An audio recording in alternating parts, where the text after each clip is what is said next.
Olá pessoal, boa tarde, bem-vindos a essa live comigo e com o Rodolfo.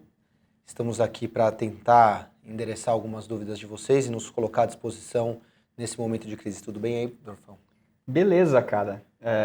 Bom, eu queria só começar falando uma coisa que rapidão, que a gente recebeu muita mensagem desde ontem, fim do dia, hoje de manhã, né? Assim, será que é hora de entrar comprando? Será que hoje seria o dia da redenção, né? E, bom, para quem tinha essa desconfiança, definitivamente, apesar da bolsa estar subindo, não é um dia de redenção, né, Felipe? Não. Está muito longe disso, né? Uhum. E até eu acho que o movimento ao longo do intraday é muito educativo nesse sentido, né? Então a bolsa até abriu com uma alta aparentemente mais forte ali, e ela foi enxugando ao longo do dia, né? Então você vê que é uma alta sem punch, né? Como a gente fala no mercado. E eu acho que é um sinal que, de fato, assim, é um problema que vai perdurar por algum tempo aí, né? Não é uma questão de que a bolsa cai 12% um dia, sobe 20% no outro e tudo não passou de um pesadelo, né? E você acorda e a vida está como sempre foi. Então a gente vai ter que conviver com esse problema por algum tempo, né? Sim, eu queria comentar duas coisas também, sempre faço um preâmbulo aqui, claro que o objetivo maior é endereçar as dúvidas das pessoas, mas às vezes uma alinhada geral, recebemos também muitas dúvidas, até críticas ontem, porque a gente fez uma mudança abrupta no Carteira Empíricos, né? E por que a gente fez uma mudança abrupta? Porque de fato ontem foi um dia abrupto, né? Ontem foi a maior queda desde 1998, né? Vocês nunca fizeram uma mudança desse tamanho, realmente, porque a carteira não existia em 2008 ainda, e o único paralelo, não estou dizendo que estamos diante de um 2008, não é nada disso, mas assim, o paralelo mais próximo que a gente enxerga é com 2008. Então, de fato, situações extraordinárias, eles requerem medidas extraordinárias. Então, ontem foi um dia atípico, a gente tomou uma decisão atípica. E qual foi a decisão, né? Olha, a gente mantém agora, a gente elevou dramaticamente as proteções do portfólio para 30%. Então, a gente tem lá entre dólar e ouro 30%. E por quê? Nossa, então vocês estão pessimistas. Não, não é verdade. Se eu tenho 30% em dólar e ouro, significa que eu tenho 70% em reais. Então o kit Brasil ainda é muito mais representativo do que dólar e ouro, né? O que eu estou tentando fazer, se você me dá licença aqui, posso pegar isso aqui? Claro, porque eu queria tentar desenhar aqui porque que eu queria tentar transmitir a dificuldade para as pessoas e por que necessariamente daqui a um mês eu vou ser percebido como um idiota. Necessariamente. Assim, não importa o que aconteça. Não importa o que aconteça. Assim, definitivamente eu vou ser um idiota. Então, porque é o seguinte. Aqui está isso aqui é uma distribuição, dá para ver? Será que dá para ver ali? Dá para ver. Então tem aqui uma distribuição em forma de sino, né, dos cenários possíveis. Então, do lado não sei como vai estar para vocês, mas do lado esquerdo desse negócio, existe aqui um risco de crédito, risco de crise de crédito, que é um cenário muito negativo. E do outro lado, um salvamento da economia, vacina, que mais que pode acontecer? Às vezes o Fed derruba os juros e o vírus desaparece. Também. Rússia mais árabes se entendem. Então, tem um cenário muito positivo e outro muito negativo, né? E qual que vai acontecer? Nós não sabemos. Essa é a verdade, né? Há bons elementos na mesa colocados para que se tenha... Hoje eu li no Market Watch uma frase que era assim, de um analista americano. We are on the verge of a credit crisis. Então, assim, a gente está ali lidando com a fronteira, né? A gente está borderline ali com a fronteira de uma crise de crédito. Qualquer eventual soluço, se vem um lockdown de uma cidade americana, por exemplo, ou se novas fábricas são obrigadas a fechar, ou qualquer coisa nessa direção, a gente pode sim caminhar por uma crise de crédito. Analogamente, também você pode, os russos voltarem atrás, cortarem a oferta de petróleo, o petróleo sobe 10%, dá uma certa euforia nas pessoas, melhoram as condições de crédito, o Fed corta juros, suporte fiscal, uma ação coordenada das autoridades monetárias. Então também há bons argumentos no sentido de você endereçar razoavelmente rápido essa questão. Agora, dado que existe na mesa uma possibilidade real dessa vez, de uma crise de crédito, ou seja, de uma crise, não estou falando só de um soluço, não, o longo prazo volta, sempre volta, né? E aí você sempre pode colocar a culpa de que daqui não é que não deu certo, né? Só você que não viveu o suficiente. Isso. Né? Na verdade, você morreu com 98 anos, mas o meu longo prazo era daqui 150 anos e, na verdade, a gente precisa sobreviver até lá. Essa é a grande questão. Então, por que eu estou dizendo que necessariamente eu vou ser um idiota? Porque os portfólios precisam ser construídos nesse momento para contemplar todos os possíveis cenários. E essa é a dicotomia que a gente vai necessariamente enxergar. Você constrói um portfólio ex ante, a priori, para todas as possibilidades. Só que o que você sabe é que necessariamente só um dos cenários vai se materializar.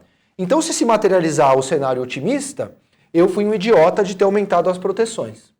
Se materializar o cenário pessimista, eu fui idiota de ter colocado só 30% em proteção e não 100%. Então, necessariamente, essa dicotomia entre a necessidade de se preparar para todos os cenários e a trajetória histórica que só vai contemplar um cenário entre todos os possíveis na distribuição, mata o sujeito quando ele é analisado em retrospectiva, né? A decisão ela tem que ser analisada em prospectiva. Essa é a decisão sábia hoje, no meu entendimento.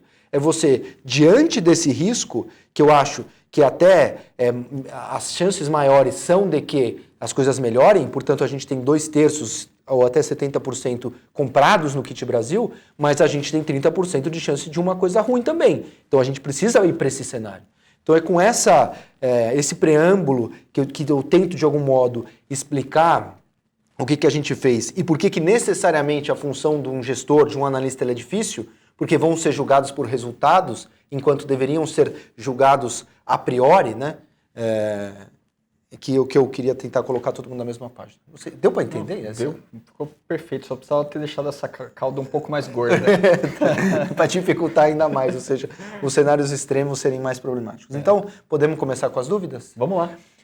Então, vou começar com a Nina. Olá, pessoal. Vi a recomendação de manter 30% em proteções. Deveria usar a minha reserva de emergência para isso? Se sim, qual o mínimo que deve manter por lá? Porque imagino que não seja um bom momento para vender ações e transformá-las em ouro. Um pouquinho de ações a gente acha que tem que vender sim e transformar em ouro. Não é mas eu comprei e estou no prejuízo. Não importa. Assim, se o prejuízo de 10 pode virar de 20, de 30, de 40. O nível de risco aumentou e, portanto, você reequilibra o seu portfólio. Não tem muito jeito. Então, eu acho que nas proporções, você provavelmente viu ali as proporções do Carteira Empíricos. Se você viu, preencha aquelas proporções. Vende um pouquinho de bolsa, vende um pouquinho de renda fixa, pode vender um pouquinho do caixa momentaneamente, mas não é assim, sair da reserva de emergência e comprar ouro. É reduzir um pouquinho de uma forma mais plural. A não ser que você tenha uma reserva de emergência gigantesca, né? É uma questão particular ali que... O James Dorfão, por conta da alta volatilidade do mercado, acabei não alterando em nada o meu portfólio de ações. 66% do montante total investido. Entretanto, este portfólio saiu de um lucro momentâneo de 21% para um prejuízo de 22% em apenas 40 dias, até ontem. Devo vender parte das minhas ações para me proteger com dólar e ouro ou manter as minhas posições originais, face ao tamanho do tombo e ao tempo de espera para agir diante de tantas incertezas? É uma pergunta bem parecida com a primeira, na verdade. Uhum. Né? É isso, né? Você precisa, de alguma forma, você falou da sua alocação em ações, que é 60 e poucos por 66%, é isso? Uhum. Então já é bem agressivo, né? Sim. Já está com uma alocação muito pesada em ações. Né? Isso sugere que você, de fato, isso inclusive independente do corona, né? Mesmo num contexto normal, você teria que reduzir um pouco essa agressividade do seu portfólio como um todo e aumentar a parte de seguros. Exatamente. Assim, o que eu acho curioso é que assim ele coloca, né? Entretanto, esse portfólio saiu de um lucro momentâneo de 21% para um prejuízo de 22%. O lucro era momentâneo e o prejuízo não era momentâneo. Não, as duas coisas são momentâneas, sim, né? E não é porque você está com lucro ou com prejuízo que você define o seu portfólio futuro. Não é uma análise, eu estou ganhando, então eu posso vender, eu estou perdendo, eu tenho que ficar. Não, se for um prejuízo de 22, pode virar um prejuízo de 30, de 40, de 50. Então, todos os dias você olha para o portfólio e fala assim, esse é o melhor portfólio para você ter? 66% com coronavírus, sem coronavírus ou não, é muito. Eu acho que você deveria ter, nesse momento, no máximo dos máximos, 40% em bolsa. Felipe Queiroz, num dia sangrento como o de ontem, é uma boa estratégia aumentar a posição no carteira Universa ou seria mais sensato eu ter sentado na mão? Olha, assim, vou dar a minha opinião. Eu acho que você poderia, se você tem um dinheiro sobrando, aumentar a posição. O fundo existe para trajetórias de longo prazo, né? E o fundo ali também tem as suas proteções, ele segue o carteira Empíricos. Então eu acho que foi uma boa oportunidade, sim. O Robert Dorfão, qual o racional de vender o peso de Prio na carteira Empíricos? Ele está perguntando. Bom, vou responder por você. Faça isso. Eu tento completar se você não... Basicamente, né, pelo que a gente conversou, se você comparar principalmente Petrobras com Prio, né, Prio é uma empresa mais alavancada. Exatamente. Né? Então, se você está exposto a petróleo com uma alta alavancagem, uma empresa bem menor que a Petrobras, né, a Petrobras até tem uma dívida gigante em termos absolutos, mas em termos relativos é uma dívida decrescente, né, ao longo do tempo. Então, Prio passa a ser um case muito mais arriscado no contexto atual. E chegou uma hora das duas estarem caindo igual ontem. Sim, no final, o Prio caiu um pouco mais, mas assim, chegou as duas estarem caindo igual porque o Tanuri está defendendo isso feito louco porque ele está termado em ações de Prio. Então é um risco brutal fazer isso num momento como esse. Ter uma dupla exposição em petróleo com Petrobras e PetroRio, a gente achou imprudente. Luiz, não corremos o risco de sair um acordo de petróleo e ficarmos muito protegidos? Corremos. E corremos o contrário também, né? Esse é o problema. E se não sair? E se sair? Se sair, tudo que eu quero é que saia um acordo do petróleo. Que aí os meus 2/3, quase 70% em ações, dão certo. Vamos ganhar dinheiro. Hoje é um dia que a gente está ganhando dinheiro. Agora, e se não sair também? Né? E se for para $20, como está prevendo a Goldman Sachs? Né? São grandes especialistas em petróleo, a Goldman Sachs. Falando que a $20. Outros bancos estão falando que não se recupera até 2021. Então, tem risco para os dois lados, né? O risco, eu entendo o seu racional, mas e se? Mas pensa no outro lado também, né? E se for o seu, tomara que saia um acordo do petróleo, porque a gente vai subir, hoje é o dia que a gente está subindo. Quando você aumenta a proteção na carteira, não quer dizer que você está torcendo contra. Né? Inclusive é isso, continua torcendo a favor, e até se você reforçou no Day One de hoje, né? Sim. Que o cenário secular é muito positivo, né? Isso está preservado. Né? Sim, exatamente. O que tem que tirar um pouco essa conotação assim, otimista ou pessimista? Então otimista, 100% em bolsa. Pessimista, então agora 100% vendido em bolsa. Não, entre essa distribuição, há várias alocações no meio que são possíveis. Entre elas assim, o cenário tem um risco bem maior agora, você se protege mais um pouco. Eu não tenho visibilidade. Eu não posso manter a alocação se você está, como foi falado no Market Watch hoje, on the verge of a credit crisis. Tem um risco, de fato, de uma quebra estrutural no processo. Vai acontecer? Provavelmente não. Provavelmente tem lá 25% de chance de acontecer. Então, outros 75% estão legais ainda. Foi hoje que você escreveu do Aristóteles, que você tem que carregar na sua cabeça ideias das quais você discorda? Aquele pensamento que você convive, Isso. De que você vai fazer besteira, e a mente educada é aquela mente que convive com o pensamento ruim e consegue tolerá-lo e não agir. Perfeito. M. Brito. Sou assinante vitalício do Palavra, MAB Microcap. Estou entendendo que os rankings do que comprar estão meio sem sentido, devido às últimas quedas. Que tal ajustar para focar nas maiores quedas? Quer responder essa? Bom, primeiro assim, talvez precise dar uma atualizada mesmo, né? Não sei se todos os produtos, a gente já fez esse exercício de atualizar na vírgula. O problema é que o mercado está tão volátil, também às vezes você atualiza ali, tipo, muda uma posição e aí passou uma hora, literalmente, já tem que mudar de novo, né? Então acho que não precisa ser tão detalhista assim, né? Tudo ficou mais barato, né? Obviamente que o que tem beta maior, né? O que caiu mais, tende a recuperar mais rápido também, né? Mas a gente já está atualizando essas carteiras e só não está fazendo em tempo real porque nem o mercado permite isso. Né? Assim, eu acho, tem uma perspectiva, desculpa, eu estava lendo outra pergunta, eu não sei o que você respondeu, eu vou correr o risco de ser repetitivo, mas eu acho que a perspectiva aqui está errada, entendeu, Brito? É assim, que tal ajustar para focar nas maiores quedas? Por que nas maiores quedas? Por quê? Porque caiu muito, então é para comprar? A gente é assessorista, então compra o que caiu, vende o que subiu. Não é essa análise. Por exemplo, por que Azul caiu muito mais do que a Alupar? Ué, porque tinha que cair muito mais do que a Alupar mesmo, né? Porque a Alupar às vezes caiu menos do que a Azul e é muito mais oportunidade. Não estou nem dizendo que são exemplos figurativos aqui. Por quê? A Alupar tem os contratos fixos dela de transmissão de energia, na verdade não deveria cair nada, porque não vai mudar nada para ela, caiu 20%. Talvez haja quem diga que a Alupar é muito mais oportunidade do que a Azul, porque de fato a Azul não tem ninguém viajando. O Rodolfo voltou de Nova York de graça na classe executiva. Quase. Então... A própria PetroRio que a gente falou, né? O que é para comprar agora? Azul que caiu 40, 50 ou Alupar que caiu 10? Tem argumento para os dois lados. Isso não é esse o mindset. Me preocupa um pouco só que, né, querendo ser gestor das suas assinaturas, como se eu pudesse, né? Mas se você me permite, o que me preocupa é um foco excessivo talvez em ações aqui, sabe? Você precisa montar um portfólio um pouco mais equilibrado. O Léo, como a Empíricos poderia efetivamente ajudar os assinantes? Ele põe carteira Universa entre parênteses, mas eu imagino que seja carteira Empíricos, dada a sequência da pergunta. Já que no momento de crise fica difícil darmos uma de gestor ativo. Não tem qualquer ferramenta simples que seja, planilha, para ajudarmos na montagem da carteira, nos balanceamentos ou quando das indicações e alterações extraordinárias? Léo, na verdade já existe essa ferramenta, né? A Vitrio foi feita justamente para isso, né? A Vitrio é uma empresa que hoje é uma gestora que tem por objetivo copiar as carteiras da Empíricos e facilitar o seu trabalho. Assim, quando eu tive essa ideia da Vitrio, a Vitrio era exatamente para fazer isso que você quer fazer. Então é só, se você não quer dar uma, se você acha difícil dar uma de gestor ativo, delegue para um gestor fazer isso. É só você ir lá na Vitrio, que tem lá o Carteira Universa que copia o Carteira Empíricos. Ele está fazendo esse trabalho para você. Uhum. De qualquer forma, todas as atualizações que a gente faz nas carteiras, né, principalmente essas da carteira Empíricos, aí são plenamente factíveis, né, não é um negócio do outro mundo, assim.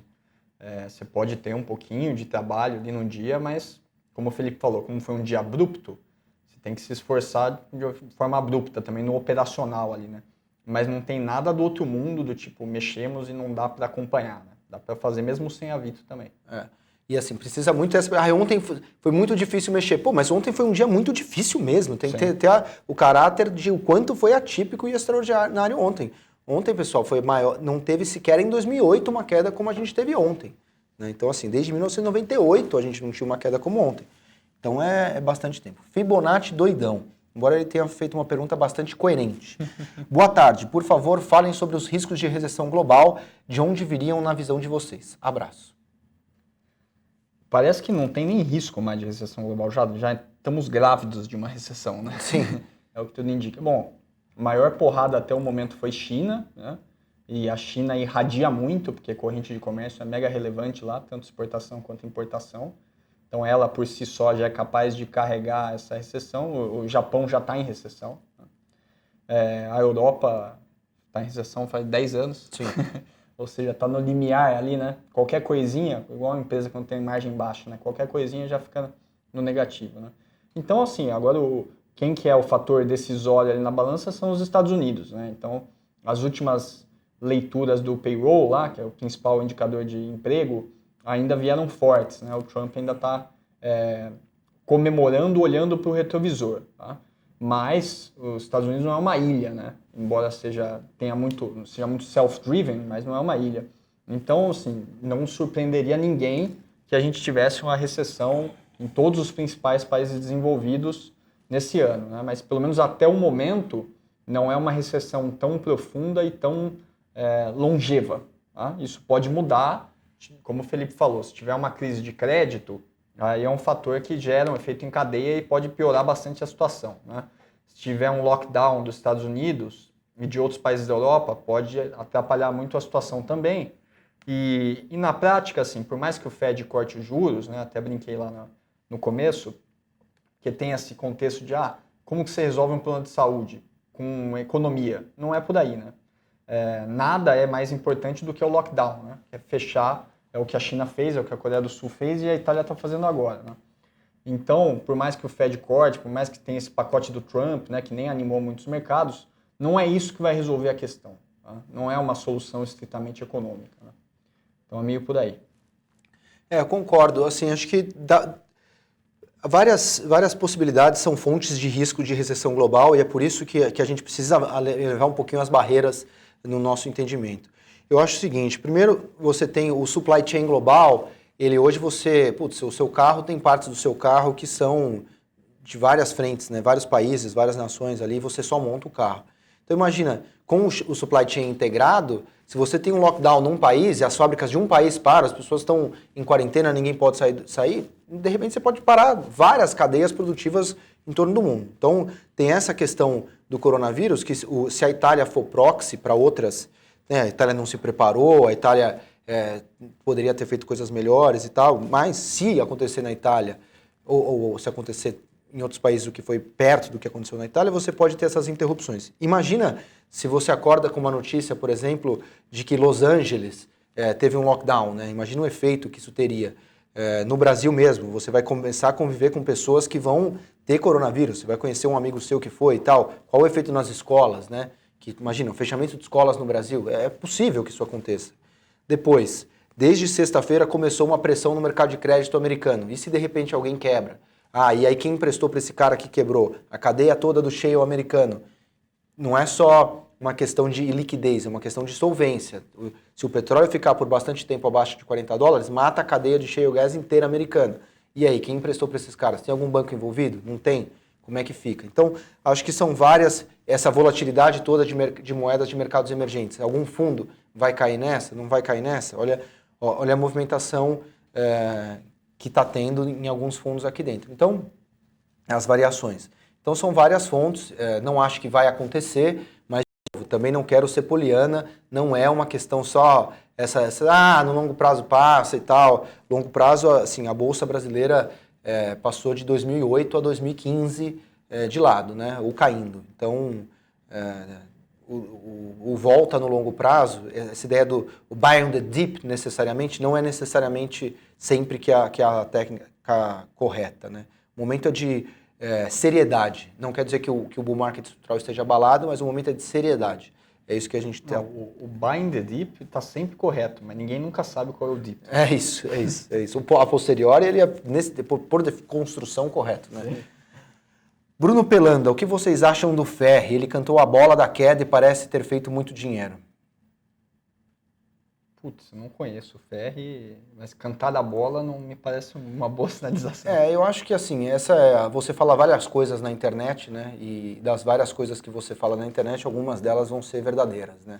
Eu gosto de pessoas que, nada contra o Ferri especificamente, com quem eu me correspondo às vezes, é uma pessoa inteligente e muito amigável comigo, por isso eu tenho muito respeito por ele e ele também é trabalhador, então eu respeito isso. No entanto, essa história de cantou a bola, né? Eu gosto de ver track records consistentes, né? Você dá uma opinião, a bolsa vai subir ou cair, aí, né, você tem 50% de chance, né? E aí aconteceu isso e você fica alardeando aquilo para sempre. Quem está aí há 20 anos gerando resultado, há 10 anos gerando resultado, eu acho que essa é a consistência que você deve perseguir, né? Procura na internet sobre cartas nigerianas e você vai entender um pouco do que eu tô falando. Mas uma coisa a gente tem que reconhecer, né? Ele não só cantou a bola, ele investiu na bola. Se é verdade isso, então realmente... Sim. O que muitas vezes gera também um modelo de negócios um pouco, não para esse caso específico, que foi feito no S&P, pelo que eu entendi. Mas quando você faz isso num âmbito... essa é uma questão curiosa sobre a regulação brasileira, né? Você compra uma small cap, você tem um grupo gigantesco de pessoas, você fala que você comprou a small cap e aquilo gera um próprio efeito. Sim. Então é curioso. Eu não sei, assim, não estou te recomendando nada, tá? Essa água eu não vou te recomendar, porque eu não sou analista, não sou analista de água, não vou recomendar água, mas eu posso dizer que essa água é maravilhosa, ela me faz super bem, muito melhor que todas as outras águas e é também a mais barata do mercado. Então, mas não é uma recomendação para você comprar essa água, tá? Então é um negócio que é meio fluido, né? Até onde vai a análise, onde vai a recomendação, o que não é análise, o que é front running e eu acho que tem uma linha que precisa ser melhor delimitada. Jorge Nietzsche Filho, quando sai o FOF Melhores Fundos Global? É uma opção interessante para nossas carteiras, especialmente nesse momento do fortalecimento do dólar. Eu concordo com você, Jorge. Acho uma excelente alternativa de investimento. Eu tenho insistido nessa tecla, talvez você se lembre da necessidade de diversificação, inclusive geográfica, principalmente desde o ano passado, né? a gente tá na cara do gol, tá? Tá na cara do gol do Melhores Fundos Global. Se não for essa semana, é na próxima, tá? A princípio, eu devo te até pedir desculpa, porque deveria sair nessa quinta, mas por problemas, inclusive meus, por conta também desse rolo compressor que nós estamos enfrentando aí, a gente acabou atrasando um pouquinho, mas tá na cara do gol, tá saindo do forno. Paula, fiz a assinatura da carteira Empíricos agora e tinha o MAB Microcap. Devo vender as ações que caíram menos e montar a carteira Empíricos a preços mais baixos? Paula, eu acho que assim, com certeza eu acho a carteira Empíricos um bom guia para você seguir à risca. Mas assim, você não necessariamente não é um critério de vender as ações que caíram menos, concorda? Sim, bom, já falou disso, né? O fato de ter caído muito ou caído pouco não é uma condição suficiente para você determinar que aquela é a ação a se comprar ou a se vender, né? Tem que entender a história por trás. Né? Olhar, óbvio, você vai olhar para o que aconteceu com o papel também, o preço, mas o preço é um dos determinantes. Né? Então, por isso, né? Tem tudo a ver com aquele negócio de ajustar as carteiras. Né? Deixa eu tentar falar isso de uma perspectiva geral, porque talvez seja a dúvida de várias pessoas que eu estou vendo que de algum modo isso se repete, esse arcabouço de vendo o que caiu menos, compra o que caiu mais. O que faz um investidor? Né? Você pode ser um especulador. O que é um especulador? Ele especula sobre o futuro, então ele tenta antever a próxima movimentação do preço. Né? Então você é um adivinhador do preço futuro de uma ação. Né? Tem gente que vive de adivinhação, tem gente que acha que na adivinhação dá dinheiro. Eu, pessoalmente, prefiro não acreditar na adivinhação. O que faz alguém que é investidor? O ato de investir é comprar algo por menos do que vale. É só isso.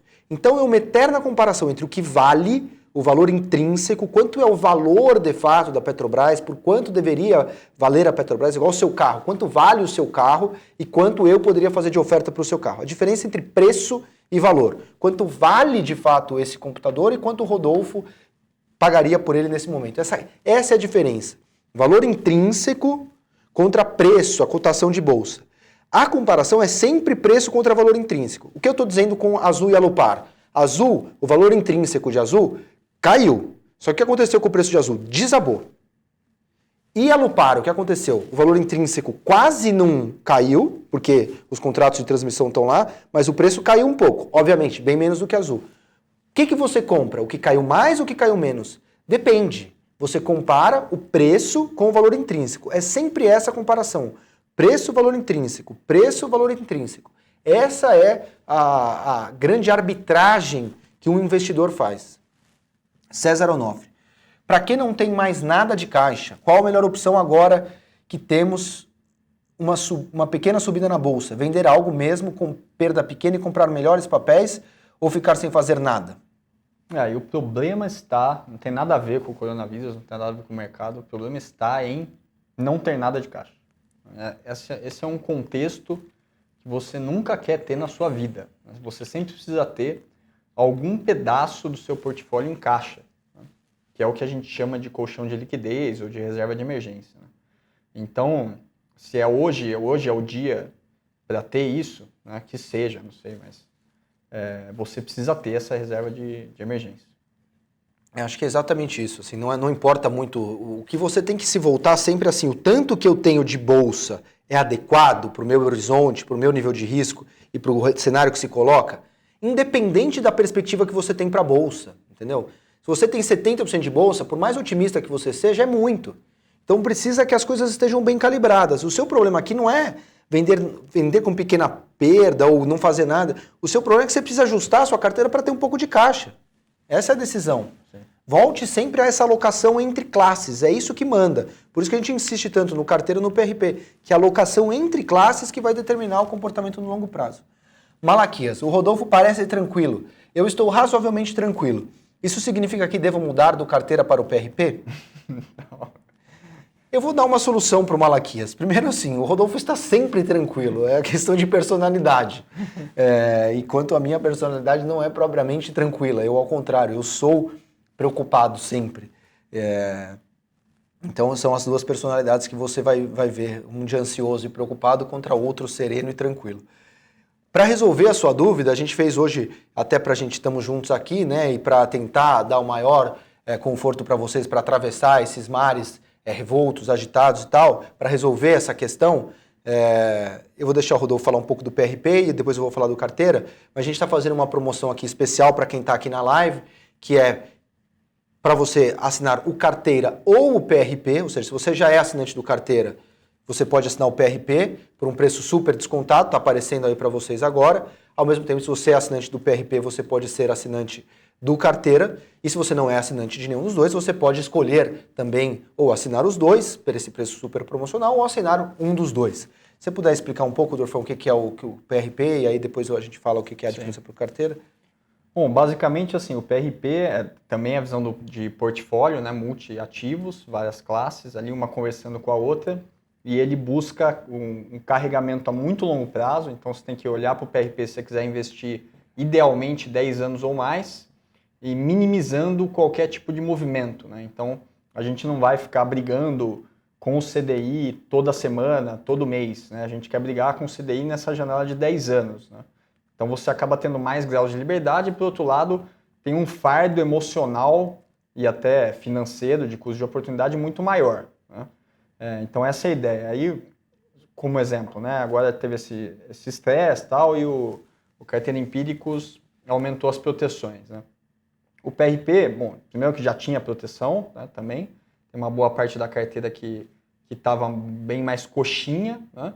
E como eu tenho essa visão mais de longo prazo do drawdown, pode ser que aconteça, tá? Mas não necessariamente eu vou fazer um movimento agora de aumentar uma proteção na margem, né? Enquanto o Carteira Empíricos tende a fazer isso, né? Então essa é uma das diferenças aí. E tentando sempre explorar o que a gente chama de assimetria entre o curto e o longo prazo, né? Se alguma coisa está precificada em curto prazo, mas o mercado acha que aquele contexto de curto prazo vai durar muito, tem um desvio de preço. Ou aquilo está caro ou aquilo está barato, né? Então vale a pena você comprar ou vender esse tipo de ativo. O carteira, assim, tentando aqui fazer traçar uma linha para diferenciar os dois, é claro que a cabeça é a mesma, a gente senta do lado, se conhece há 200 anos, a filosofia é a mesma, estuda coisas parecidas, então as coisas elas são razoavelmente parecidas. Mas para quem está acostumado um pouco com a linguagem de finanças, é como o PRP fosse quase um private equity, você pensa aquilo com um horizonte de 7, 10 anos, né, sempre lá na frente, e o Carteira Empíricos fosse um hedge fund. Então, no Carteira Empíricos, o objetivo é você brigar com os multimercados, o que eu procuro ali é sempre isso, levar ao investidor retornos de profissionais. Então é isso, quanto que o verde está rendendo, sempre em janelas de pelo menos 12 meses, né? Senão é muito randômico e muito de curto prazo as coisas. Né? Agora estão dizendo assim, o Adam foi super bem, o Gávea foi super bem, a SPX foi super bem. Claro, são pessoas extremamente competentes e quem eu respeito muito. Só que o cara foi super bem em 2 meses, mas em 12 meses ele está devendo pra caramba, né? Então tem que colocar as coisas em perspectivas. Então, esse é o objetivo, levar retornos de profissionais para investidor de varejo. Então assim fica um pouco explicadas para tentar facilitar a vida de vocês nessa escolha. A Tereza pergunta, achei muito injusto termos que assinar o carteira para vermos as medidas tomadas nessa situação. Se há liberação de um período gratuito, acho que esse seria o momento de todos os assinantes terem acesso às informações, sem a venda casada do produto. Entendo, Tereza, entendo a sua motivação, só que eu preciso também que você entenda que esse é o meu trabalho, né? Não dá para eu estar aqui tentando levar um retorno de profissional sem que com você me pagando R$5 por mês. A conta não fecha. A verdade é essa. Para eu ter uma equipe de 35 pessoas, para eu trabalhar o que eu trabalho e tentar levar esse tipo de retorno, a gente precisa se viabilizar economicamente também. Se você quer jogar o jogo de profissional, você tem que pagar minimamente por isso. Não tem como, assim, eu quero pagar 0 pelo home broker e o home broker não vai cair. Não fecha a conta, entendeu? Honestamente, é isso. E ao mesmo tempo eu preciso ser também, acho que assim, a gente falei gratuitamente no Day One ontem, para aumentar para 30% em dólar, que a gente ia reduzir renda fixa e bolsa para fazer isso. Então, em diretrizes gerais, você teve, sim, até de graça ontem, essa informação para aumentar dólar mais ouro para 30%, que já é uma informação muito relevante e gratuita. Agora, para ter um negócio realmente para jogar a Major League, que é o que a gente tem feito no carteira, não tem como, a conta não fecha mesmo. Então, entendo, né? O cliente sempre quer pagar nada e receber tudo, mas infelizmente as coisas não são assim que funcionam, né? Se você quer ter um motor Ferrari, você vai ter que comprar uma Ferrari, né? Não tem outra saída além dessa, né? O Jim Simons da Renaissance lá, que é o fundo de melhor performance do mundo, cobra 5% de administração. Exatamente. Rafael Pimenta. Amigos, boa tarde. Estarem aqui só reforça o respeito de vocês por nós. Obrigado. Seudinheiro.com teve gestor dizendo Ibovespa 70 mil daqui a um ano e outro dizendo que o bull market acabou. E aí? Não, primeiro 70 mil daqui a um ano é uma informação irresponsável, né? E podia ser 70 mil ou 700 mil, né? Você indica uma direção, né? Então, a gente continua achando, inclusive, que não só o bull market não acabou, como o Ibovespa tem total condições de bater 150 mil ou mesmo 300 mil pontos, né? Aquela história do bull market secular, né? Se você acompanha o Day One, você deve ter visto lá. Todo bull market enfrenta drawdowns, que são esses momentos em que o mercado cai e depois retoma o pico anterior, que podem ir ser de 40%, 50%, 60% de queda, né? A última vez, em 2008, foi 60% ou até 70% em dólares, né? Então isso é natural, assusta muito, parece que o ciclo virou, etc. Mas é natural, todo bull market vem grávido de um bear market, né? Um bullzão com um bearzinho, né? Então isso é normal, né? Então agora os jornais estão alvoroçados, vão entrevistar um monte de gente que quer aparecer e cada um vai falar uma coisa, né? A nossa opinião é essa. Eu acho que eu queria completar exatamente isso. Assim, se você ficar lendo também tudo, uma das grandes... Stuberger fala isso, né? Uma das grandes artes do grande gestor é você saber o que você vai ler. Hoje você lê de tudo na internet. Tem cara que falando que a bolsa vai para 300 mil pontos, tem cara falando 70 mil pontos, tem cara falando 50 mil pontos. Vai ter gente falando de tudo, e que bom também, porque é isso. É uma distribuição de possibilidades e cada cara acredita numa distribuição, principalmente aqueles que acham que conseguem enxergar o futuro, né?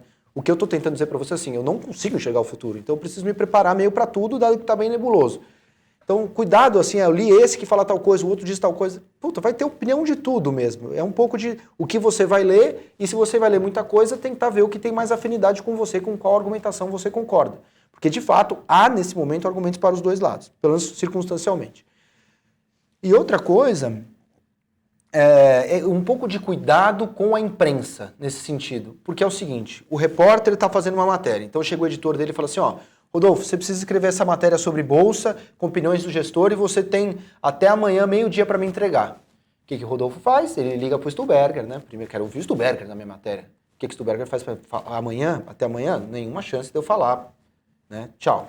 Aí o Rodolfo liga para o Jakurski, mesma coisa, liga para o Rogério Xavier, mesma coisa, participar, mesma coisa. Aí ele vai descendo na escada dele, né?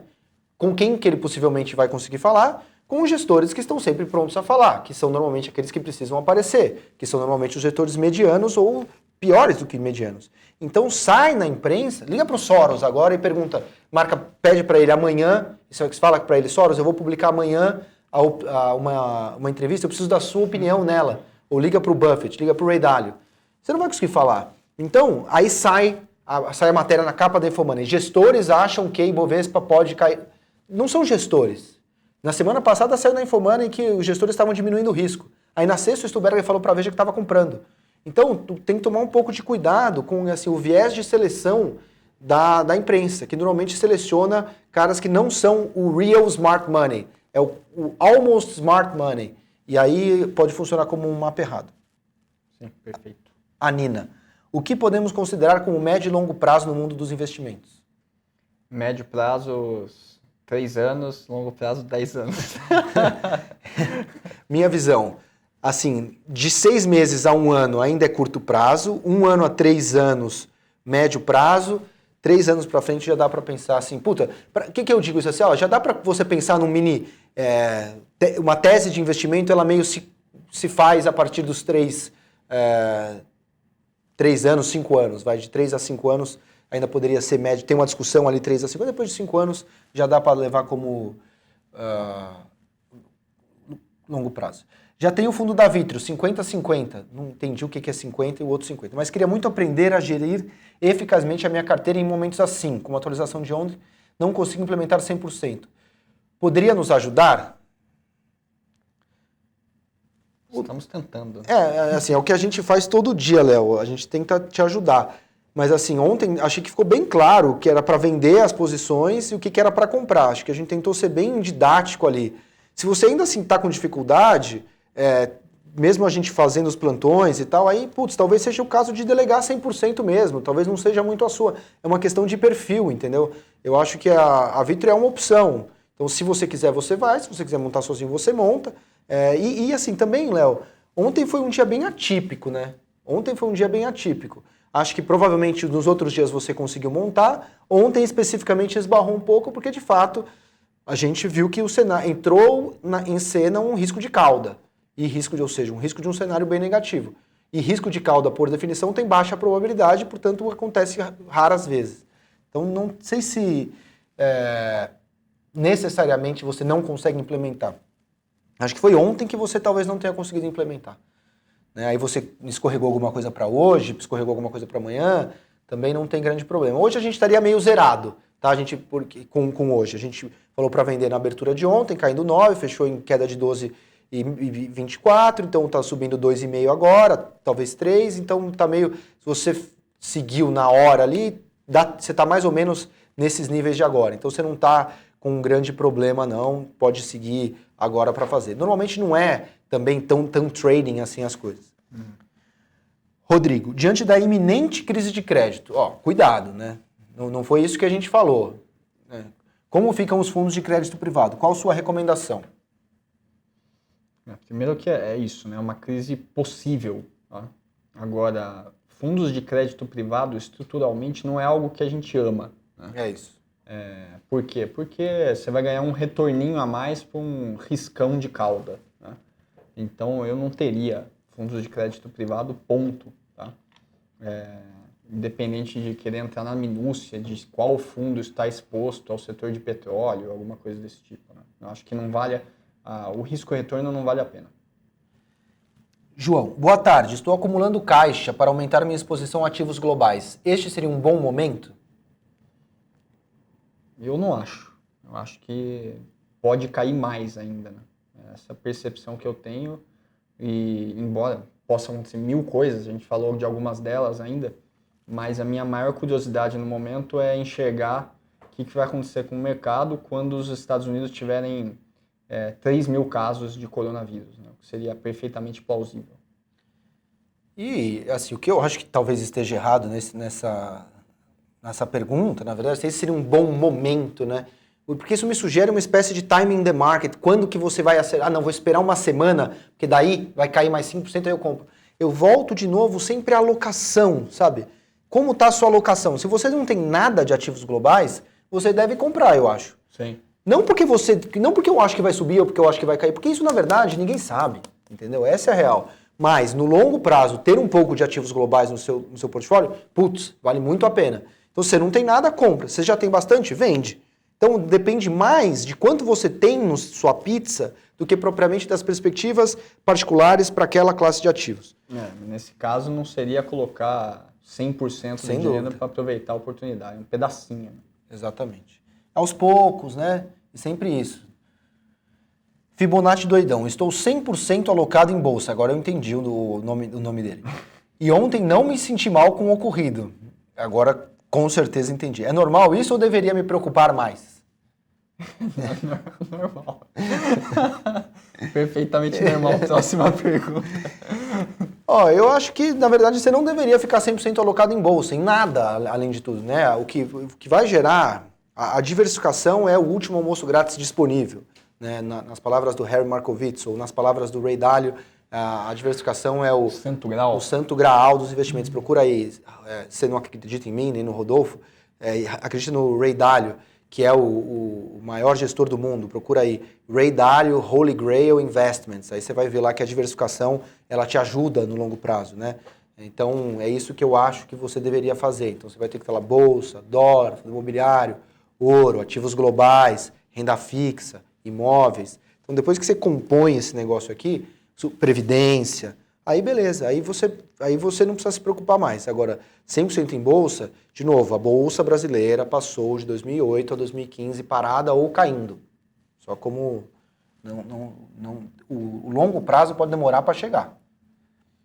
Não se sentir mal ontem é no mínimo estranho também. Sim. Uma dor de barriga. Exatamente. Foi a maior queda desde 98, né? Quais os riscos vocês enxergam do desenrolar dos fatos, positivo ou negativo do momento? Pacote Trump-Estados Unidos. Não, acho que é positivo. Positivo, marginalmente positivo. Se vai ter esse efeito esperado que estão colocando é uma outra questão, mas é positivo. Reunião dos produtores de petróleo russos. Nossa, não tenho a mínima ideia. Chances de ser positivo também. Dado o que aconteceu até agora, tem uma chance de ser positivo. OMS declarar pandemia. Tipo, alguém agora prevê a eleição do Bolsonaro, né? Isso, exatamente. Não, a OMS, assim como as agências de rating, né? Um timing muito apropriado.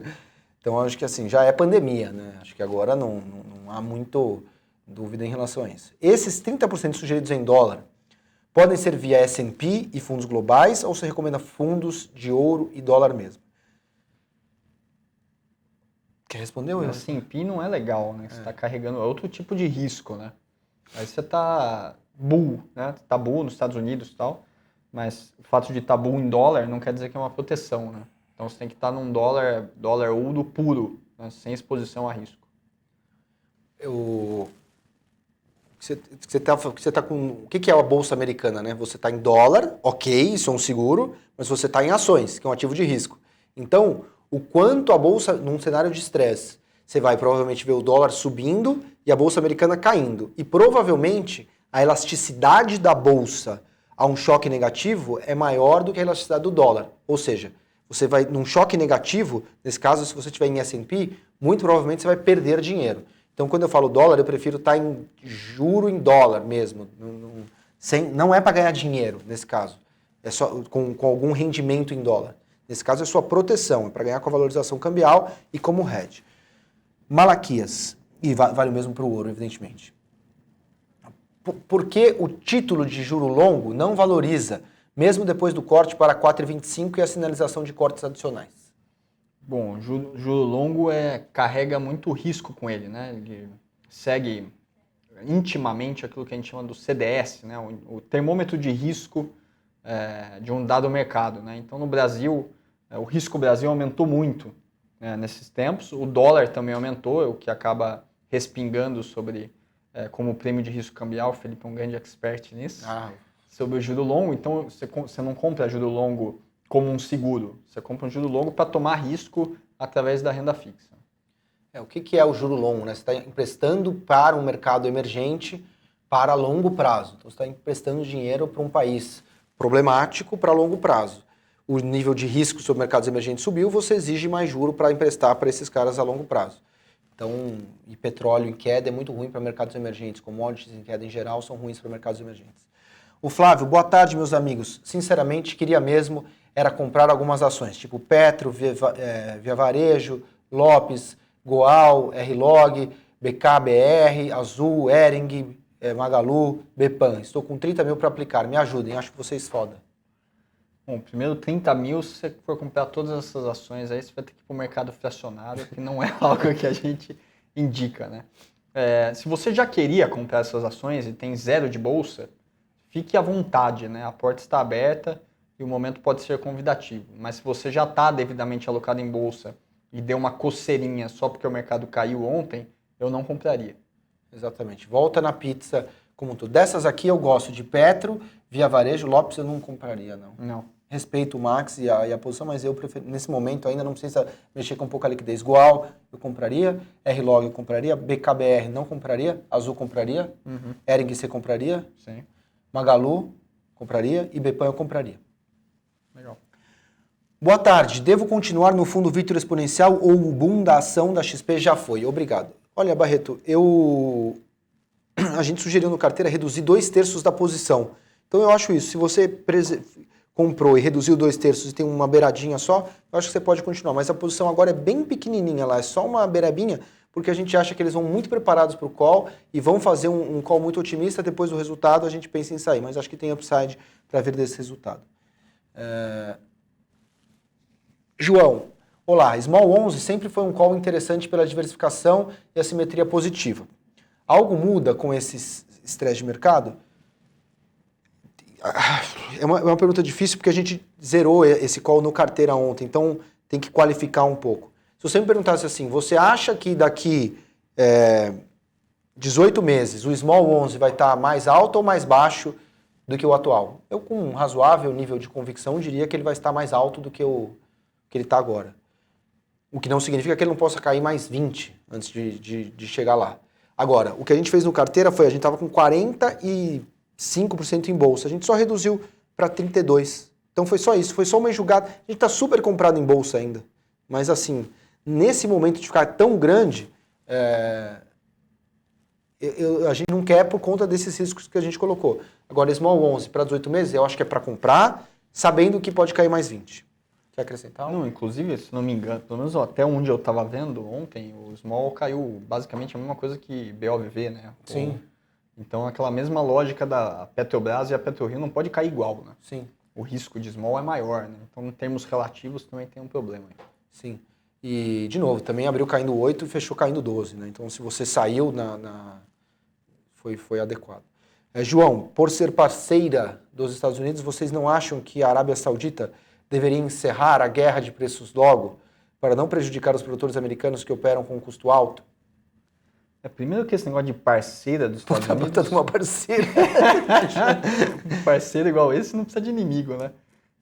Isso é bem relativo, né? Então, os países são parceiros para determinados assuntos e não são para outros, né? Então, não tem esse lance de eu sou parceiro dos Estados Unidos, ponto, né? Principalmente para a Arábia Saudita, Rússia, né? Então, não faria uma análise muito por aí, com base na... que a gente pensa muito do ponto de vista pessoal, né? Se o cara é meu brother, eu confio para todas as situações. Mas não é o contexto aí, né? A Arábia Saudita, ela está pensando principalmente nela mesma, aí, né? Se ela pode estar certa ou errada. Mas o que ela fez não foi por causa de broderagem, por causa de parceria com ninguém, né? Ela fez pensando estritamente nela. O Everton. É assim, pessoal, aqui é um jogo de teoria dos jogos que é difícil pra caramba entender o que vai acontecer entre o árabe e o russo aí, sabe? É um negócio problemático. Até acha que o petróleo vai ficar assim por muito tempo? Provavelmente eu acho que não. Mas quanto tempo ele tem que ficar tão baixo para quebrar alguém no meio do caminho? Essa é a questão também. Everton, é curioso ter a palhinha de como um peru se sente na véspera da ação de graça. Não entendi direito o que ele quis dizer. Porque o peru ele não liga, né? Ele não sabe que ele vai ser abatido. Nossa, e ele tá gordão, né? Então eu não sei se ele tá nesse sentido que ele estava ganhando muito dinheiro e agora ele está perdendo, Sim, ou se ele estava preocupado com uma morte iminente. Sim. Mas estamos vivos, né? É importante lembrar disso também. Isso. É uma ação de graças em que não fomos servidos, né? Inclusive, talvez estejamos até em situação melhor do que a gente estava antes, se surgirem algumas oportunidades aí nos próximos dias, semanas, etc. Né? Então, acho que não é uma analogia perfeita aí com o Peru. Vale a pena destinar uma parte do investimento em dólar em bons atrelados à inflação? Eu acho que não, Edson. De novo, o dinheiro em dólar é caixa em dólar mesmo. Porque depois você vai pegar variação de preço de título, que tem uma parte pré-fixada, e aí você pode perder dinheiro, e o que era para ser um call de proteção vira um ativo de risco também e você se ferra. Né? Rafael, e o tal Bitcoin como ouro digital segurou a onda ontem, não? Que eu saiba caiu 10, né? Quando eu vi também não tinha segurado a onda não, né? Aliás, nunca acreditei no Bitcoin como proteção. Também Acho não. que tem seus méritos como um negócio extremamente assimétrico. E descorrelacionado. Descorrelacionado, mas não é uma proteção. Né? Inclusive, uma proteção não poderia ser descorrelacionada. Isso.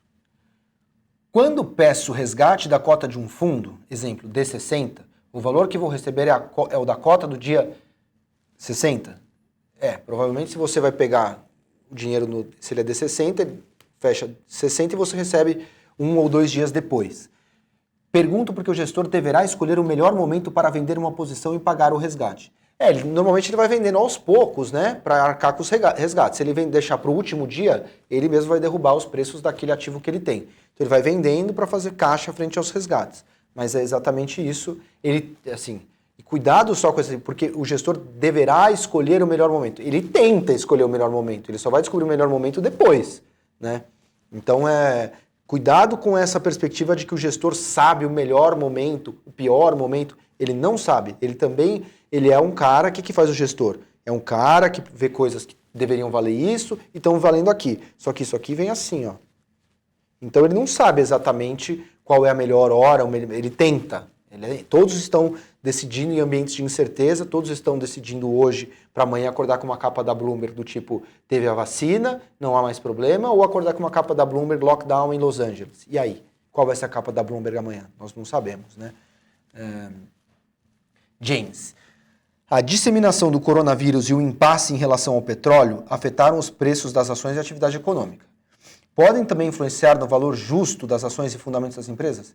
Então, na verdade não é que podem, já influenciaram. Né? A questão é justamente essa. O que se coloca, James, e é por isso que a gente se mantém otimista, se o Rodolfo me permite aqui falar na primeira pessoa do plural, mas a gente se mantém otimista que é justamente isso. Os valores intrínsecos caíram. De fato, a Azul hoje vale menos do que ela valia um mês atrás, porque os fluxos de caixa de hoje até o infinito da Azul, trazidos a valor presente por uma taxa de desconto apropriada, essa soma ela é menor. Seja porque os fluxos de caixa estimados são menores, seja porque a taxa de desconto, que captura, entre outras coisas, o risco de Azul, também aumentou. Então o valor intrínseco da Azul caiu. Agora o problema é, o que a gente acha que aconteceu? Que o preço caiu muito mais do que o valor intrínseco. Essa é a grande comparação. É por isso que a Bolsa ainda está atrativa.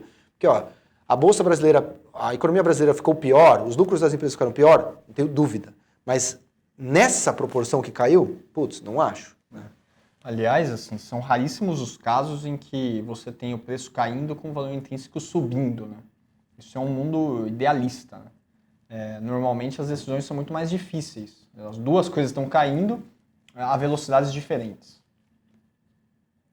O Léo faz uma pergunta muito sofisticada, e eu não sei se ele tem noção do quão sofisticada é essa pergunta, porque essa é uma pergunta maltratada, inclusive dentro dos private banks, dentro do high net worth, do ultra high net worth, que é uma das minhas brigas com a indústria, que é, muito se fala do equilíbrio da carteira, mas para um portfólio geral, entre parênteses, patrimônio, quando tem fundos, como proceder à discriminação de classes de ativos?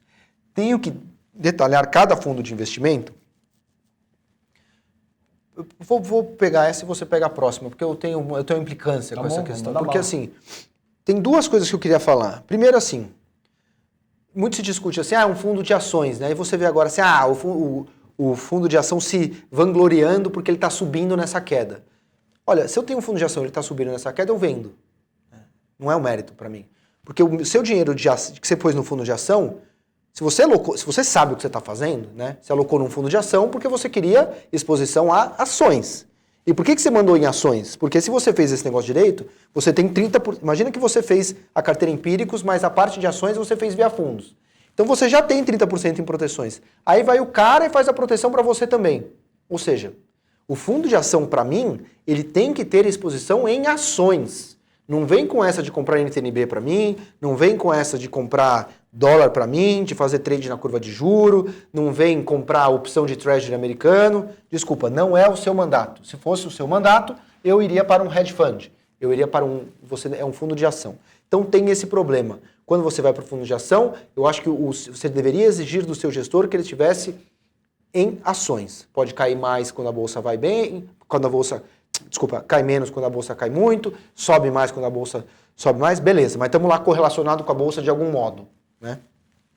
Ao mesmo tempo, outra briga minha com a indústria é assim, e o multimercado, eu coloco em qual classe? Coloca-se o multimercado como uma classe de ativos, mas o multimercado não é uma classe de ativos, ele é um veículo.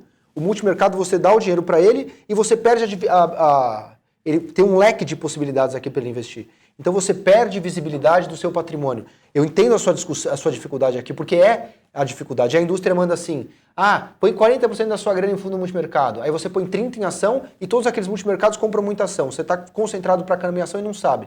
Você não sabe o que você tem. Você assina um cheque em branco para o gestor. Quer dizer que você não tem que ter multimercado? Não.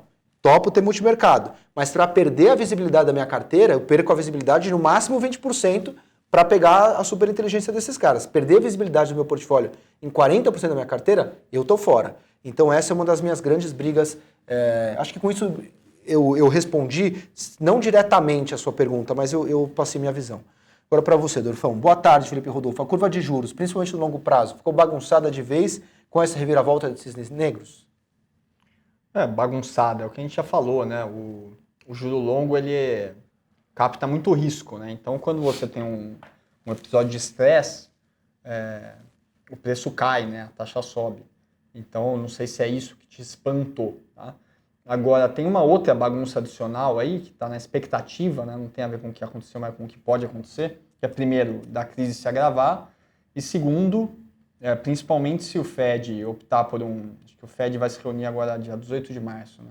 Se ele se optar por mais algum corte agressivo na taxa de juros americana, ele vai meio que apontar uma arma na cabeça do Copom, falando, mais 25 pontos não é o bastante, né? Então o juro pode cair ainda mais aqui, tá? Então isso, assim, nada disso está definido, só estou descrevendo aqui as regras do jogo, né? E esse é um movimento que a gente vai acompanhar nos próximos tempos, né? Mas se você estava subalocado em risco e quer aumentar a sua dose de risco no seu portfólio, aproveitando a queda até aqui como uma oportunidade, eu faria isso, obviamente respeitando aí os pesos do seu portfólio, né, mas muito mais com ações do que com juro longo nesse momento. Rafael, olá Rodolfo, o que acha das ações de IRB? Está dentro ou fora? Estou completamente fora. Concordo. Qual a tendência do Small 11? Acho que e do Microcap Alert, só valorizar depois das blue chips retornarem ao patamar de pré-crise? Não, acho que não necessariamente. Não necessariamente. Vou responder duas últimas aqui. O que você acha das análises pessimistas do Fernando Urich, Ferri e outros? Olha, do Ferri eu já falei, do Fernando Urich, que eu saiba, ele é especialista em bitcoins, né? Sim. Então, nem acho que ele deveria estar falando de mercado, sinceramente. Eu não falo do Bitcoin, acho que ele deveria falar de bolsa. Esqueci, quero comprar Eletrobras, que está muito mais barato. Então compre, faça isso.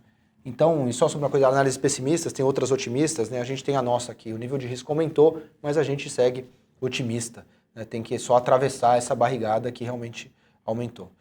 E a última das últimas, o Milton diz que está com mais medo de uma recessão global do que essa queda da bolsa. O que é risco de crédito e como ele nos afeta? Simplifica, por favor. Olha, vou tentar ser o mais didático possível. Você tem uma dívida, imagina que todas as empresas têm, todas não, né? A maior parte das empresas tem dívidas, então você tem que arcar com aquela dívida, né? Tem um juro que incide sobre essa dívida, certo? Então se diz que você tem alavancagem, alguém tem um crédito contra você, você tem um débito. Aí você tem essa dívida e aí você precisa ter receita, né? Então você tem uma franquia do Burger King na China e você está lá com um nível de que você tomou uma dívida para construir o Burger King. Aí o que acontece? O chinês não sai na rua para comprar o seu Whopper, você não vende, você não tem receita, mas você continua pagando o seu devedor. Então você não consegue pagar o seu devedor porque o mundo parou. Então você não paga o devedor e o devedor estava esperando aquele dinheiro, o credor que estava esperando aquele dinheiro não recebe. E aí, como é que fica a situação desse credor? Aperta as condições de crédito, porque agora ele não tem mais dinheiro, não pode emprestar para ninguém, não empresta para ninguém, a economia mundial entra numa recessão. Eu acho que mais simples do que isso, sinceramente, não consigo, Milton. E sempre que um preço muito grande da economia cai bastante, você tem uma crise de crédito, né? Defaults, né? Moratórias em cadeia, né? Então isso aconteceu da última vez com imóveis, né? Imóveis basicamente são 60% do patrimônio global, né? Então, óbvio, muito mais relevante que o petróleo, mas o petróleo também é super importante, né? Então, não estou falando que vai ser igual ao 2008, mas pode ser alguma coisa parecida com, né? Alguma coisa comparável a 2008, porque se o petróleo caiu 30% em um dia, alguém deve estar quebrando por causa disso. Não é possível que ninguém vá quebrar. Sim, exatamente. Bom, pessoal, então era isso. A ideia é que a gente ficasse aqui por 1 hora. Ficamos um pouquinho mais aqui, por minha culpa sempre, que sou muito mais prolixo do que o Rodolfo, além de preocupado e ansioso. E queria agradecer a presença de vocês, é sempre bom bater esse papo. Espero ter ajudado alguns. Peço desculpa por não ter respondido todas. Aqueles que haviam me criticado antes de eu não ter aqui alguém me ajudando e me selecionando as perguntas, dessa vez o Matheus esteve aqui ao nosso lado também. Quero agradecê-lo pela super ajuda e foi um atendimento à maioria dos feedbacks que eu recebi da outra vez. Espero que tenha funcionado melhor assim. Por favor, nos mandem feedback sobre isso. Isso aqui é feito para vocês Então, felipe.miranda@empiricus.com.br, rodolfo.amistalden.com.br, e a gente vai ser muito rico poder receber esse feedback de vocês e fazer uma próxima ainda mais em favor de vocês, que é a razão disso aqui. Bom, vamos nos preparar para tempos difíceis, mas a leitura do Day One hoje, né? Keep walking, no final vai dar certo. É só um soluço, várias outras crises já vieram e passaram, né? Todas as vezes que falaram que o mundo ia acabar, pelo menos não me parece que estiveram corretos. Sim. E se estiver correto, não vai fazer diferença. É isso aí. Então, fica aqui, só para encerrar, o convite para vocês assinarem ou o Carteira Empíricos ou o PRP, aquele que for de seu agrado. Se você já tem um, pode ser uma oportunidade de você completar com outro. E se você não tem nenhum dos dois, quem sabe até mesmo os dois, para que a gente possa juntos ter esses retornos que a gente se propõe aqui, que é de profissionais, algo que a gente sempre conseguiu fazer a médio e longo prazo. Atravessamos todas as crises e saímos vencedores delas com retornos muito fortes lá na frente.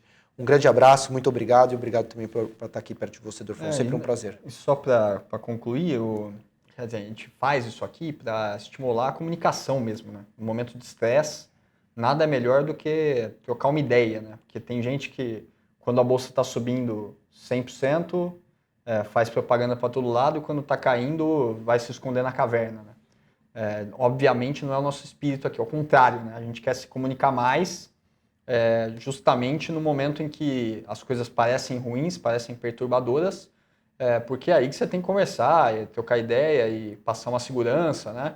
Compartilhar o racional das decisões para que todo mundo entenda o que está acontecendo, o que a gente está fazendo, né? Então, isso aqui é justamente um canal de diálogo para a gente trocar essa ideia aqui e se não você querer ficar na sua casa olhando para a tela do computador com o Petrobras caindo 30%, você fica louco, né?